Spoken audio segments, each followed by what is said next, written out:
ایک صحابی کی بیگم نے پیغام بھیجا، یا رسول اللہ صلی اللہ علیہ وآلہ وسلم، میرا خاوند مرنے کے قریب ہے لیکن کلمہ نہیں پڑھ رہا۔ آپ صلی اللہ علیہ وآلہ وسلم اس کے پاس تشریف لے گئے اور فرمایا، بیٹا کلمہ پڑھ۔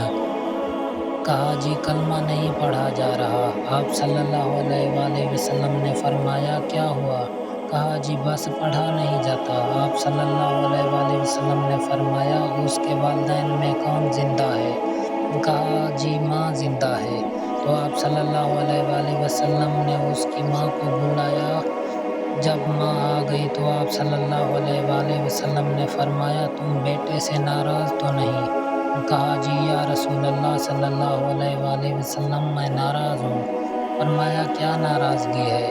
کہا، یا رسول اللہ صلی اللہ علیہ وآلہ وسلم، مجھے اس کے دین کا کوئی گلہ نہیں ہے، بہت نیک بچہ ہے، راتوں کو اٹھ کے تہجد پڑھتا ہے، نفلوں میں کھڑے ہو کے قرآن پڑھتا ہے اور دن میں روزے رکھتا ہے، لیکن بس مجھ سے جب بولتا ہے تو بدتمیز ہو کے بولتا ہے۔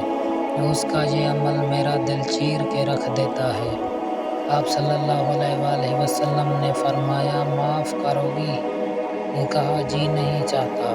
آپ صلی اللہ علیہ وآلہ وسلم نے فرمایا، میں اسے آگ میں جلاؤں تو سفارش کرو گی؟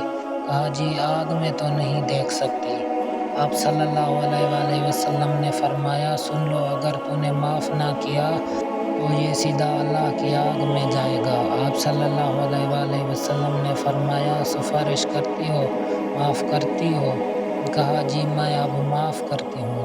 آپ صلی اللہ علیہ وآلہ وسلم نے کہا، بیٹا لا الہ الا اللہ پڑھو۔ انہوں نے کہا، لا الہ الا اللہ، اور جان نکل گئی۔ آپ صلی اللہ علیہ وآلہ وسلم نے اس کا جنازہ پڑھایا، پھر اعلان کیا، جس نے ماں باپ کو دکھ دیا وہ اس پہ اللہ کی لعنت اور اس پہ فرشتوں کی لعنت، اس پہ زمین آسمان کی لعنت۔ اس کی نماز قبول نہیں ہے، نہ روزہ قبول ہے، نہ صدقہ قبول ہے۔